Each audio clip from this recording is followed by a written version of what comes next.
Дивіться, ви зараз розказуєте нам цікавий, смішний анекдот, а я вас прокачу на своїй машині. Ну пішли. Ну що, сідай.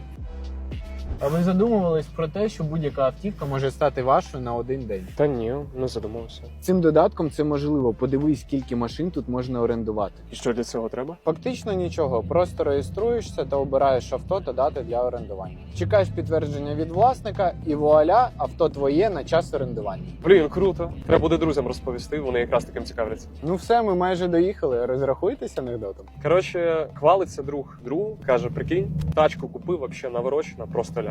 І сама паркується, і за машинами стежить, і в полосі тримається, і гальмує. Друг такий стоїть, слухає, ага.